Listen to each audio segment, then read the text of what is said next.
Higit sa sigawan ng mga estudyante, sinalubong sila kalakas kampi standard bearer Jigbert Jodoro ng mga batikos na biyatikos sa mga special treatment sa mga gobyerno ng pamahalaan ng pamiyang batuan.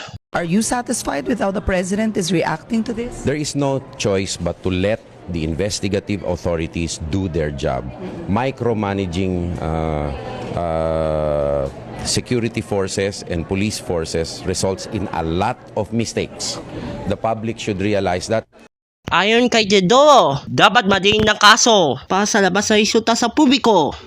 Kanya isinuko ng pamilya sa mga otoridad si Datuon sa Mayor Andal Apatuan Jr. na nabagin na utak na krimen kagabi sa mga 3 members na ang batuan mula sa lakas kampi CMD, pero may si Jodoro na batikusin si Pangulong Aurelio.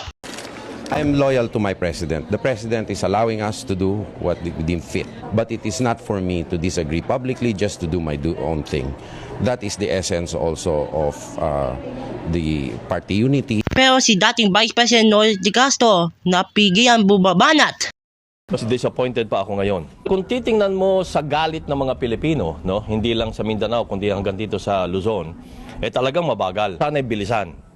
Pag tayo medyo bumagal dan at napansin ng mga tao, ng mamamayan na may parang may tali ang ating pamahalaan at hindi makagalaw, doon may problema tayo. Dahil sa pagal at walang resulta sa mga kamunduran niya kami, sinabi kay dating Pangulong Aurelio tungkol ito. Nung pa sa cabinet, sinabi ko na kay Presidente, ma'am, kinakailangan po may resulta tayo ng gagawin natin. Inamay kay De Castro ay hirap humiin ng mga gobyerno sa palasyo na political clan sa buong mundo dahil malaki ng utang loob sa mga gobyerno tao. Sinabi kay Aurelio at De Castro ang mga boboto sa mga Maguindanao